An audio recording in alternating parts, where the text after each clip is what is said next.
सुर साधना के प्रायोजक हैं आके देख और सह प्रायोजक हैं द ड्रीम प्रोडक्शंस।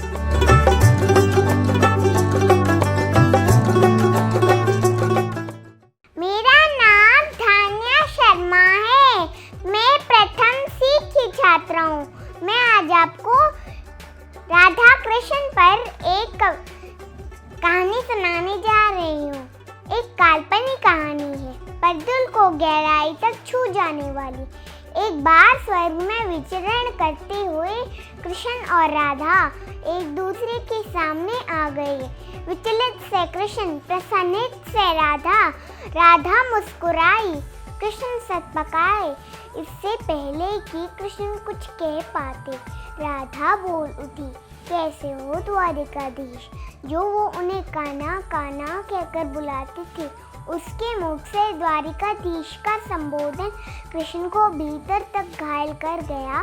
फिर भी किसी तरह संभाल लिया उन्होंने अपने आप को और बोले राधा से कि मैं तुम्हारे लिए आज भी वही कान्हा हूँ। तुम तो मुझे द्वारिकाधीश मत कहो।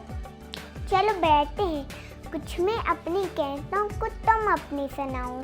सच कहूँ राधा, जब जब भी तुम्हारी याद आती थी, इन आँखों में से आंसुओं की बूंदें निकल आती थी। राधा बोली, मेरे साथ ऐसा कुछ नहीं हुआ। न तुम्हारी याद आई, न आँखों से आंसू बहा, क्योंकि हम तुम्हें कभी भूले ही कहाँ थे जो तुम याद आते।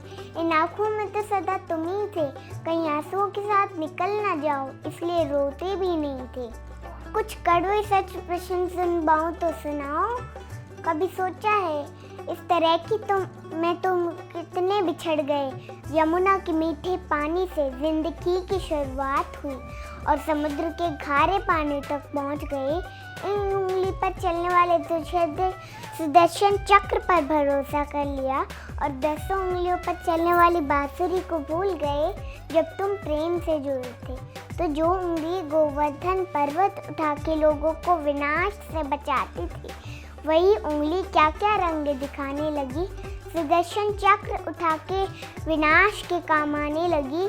कान्हा और द्वारिकाधीश में क्या अंतर होता है बताऊं? कान्हा होते तो तुम सुदामा के घर जाते, सुदामा तुम्हारे घर नहीं आता। युद्ध में और प्रेम में यही तो फर्क होता है।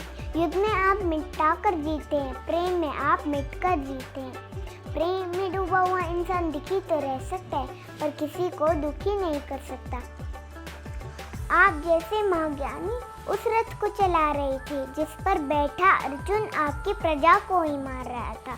अपनी प्रजा को मरते देख आप में करुणा नहीं दोगी, क्योंकि आप प्रेम से शून्य हो चुके थे।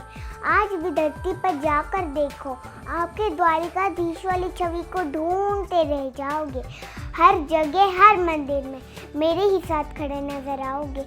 मैं जानती हूँ कान्हा, लोग गीता के ज्ञान की बात करते हैं, उसके महत्व की बात करते हैं, पर धरती के लोग युद्ध वाले द्वारिकाधीश पर नहीं, प्रेम वाले कान्हा पर भरोसा करते हैं। राजा तो पालक होता है, उसका रक्षक होता है। छोटी सी बांसुरी को दोनों हाथों से पकड़ते थे। फिर मिलेंगे दोस्तों अगली कहानी के साथ।